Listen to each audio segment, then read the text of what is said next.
باپ کی خدمت اور ماں کی خدمت سب کے حصے میں نہیں آتی. یہ رب جسے محبوب رکھتا ہے اسے یہ موقع عطا کرتا ہے. خوش نصیب ہے جسے بوڑھا باپ ملے اور وہ نوکری کرے. خوش قسمت ہے جس کو بیمار ماں ملے اور وہ نوکری کرے.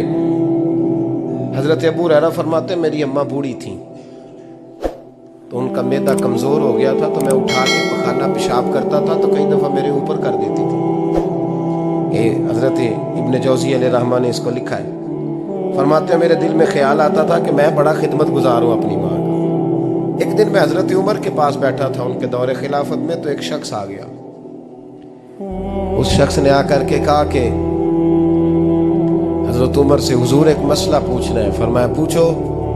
وہ کہنے لگا حضور میری اماں بوڑھی ہو گئی ہے, بیمار رہتی ہے, مریضہ ہے, مجھے آواز دیتی ہے بیٹے پیشاب آیا ہے, آواز دیتی ہے تو میں اماں کو اٹھاتا ہوں. ابھی میں بیت الخلاء تک واش روم تک جاتا نہیں کہ میری اماں میرے اوپر پیشاب کر دیتی. حضرت عمر سے کہنے لگا حضور بچپن میں اماں پہ پیشاب کرتا تھا, اب اماں میرے اوپر کر دیتی ہے تو حق ادا ہو گیا نا. حضرت ابو ہریرہ کہتے ہیں جب اس نے سوال پوچھا تو میرے بھی کان کھڑے ہو گئے. میں نے کہا یہ تو میرے والا مسئلہ پوچھ رہا ہے, میرے والا مسئلہ پوچھ رہا ہے. میرے پاس ایک دوست جمعہ پڑھنے آتے ہیں بڑی دور سے, مجھے کہنے لگے حضرت صاحب جدوں بھی میں آؤنا نا تسی میری ہوئی گل چھیڑ دیتے ہو, وہ جو بات ہوتی ہے نا بالکل میری ہوتی ہے. میں نے کہا نہیں یار جو میں کر رہا ہوتا ہوں وہ میری بھی ہوتی ہے, وہ سارے معاشرے کی ہوتی ہے. ہمیں لگتا ہے کہ میری ہو رہی ہے حالانکہ وہ بات ہماری سب کی مشترکہ ہوتی ہے. سن لے اور یاد رکھ لیں.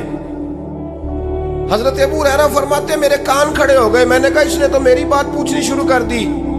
حضرت فاروق اعظم سے کہنے لگا حضور بچپن میں اماں پہ پیشاب کرتا تھا وہ میرے اوپر کر دیتی ہے تو حق ادا ہو گیا. حضرت عمر کہنے لگے نہیں کوئی نہیں ہوا. اس نے کہا حضور مجھے سمجھائیں وہ سارے کام جو میں اماں کے ساتھ کرتا تھا اماں میرے ساتھ کرتی ہے تو کیوں نہیں ہوا. حضرت عمر کہنے لگے بھائی پیشاب تو بھی اماں پہ کرتا تھا اور اماں بھی تیرے اوپر کرتی ہے, پر تیری اور تیری ماں کی سوچ میں بڑا فرق ہے. اس نے کہا حضور کس طرح؟ تو کیا جواب ہے سیدنا فاروق اعظم کا, لو کان نبی بعد لکان عمر ابن خطاب. کیا جواب ہے؟ حضرت عمر فرمانے لگے تیری اور تیری ماں کی سوچ میں بڑا فرق ہے. کہا حضور کس طرح؟ فرمایا جب تیری اماں تیرے اوپر پیشاب کرتی ہے نا تو دعا کرتا ہے کہ یا اللہ بوڑھی ہو گئی ہے اسے پردہ دے دے, اور جب تو اپنی اماں پہ پیشاب کرتا تھا تو وہ دعا کرتی تھی یا اللہ میرے لال کو لمبی زندگی عطا فرما. فرمایا یہ تیرا اور اس کا فرق ہے.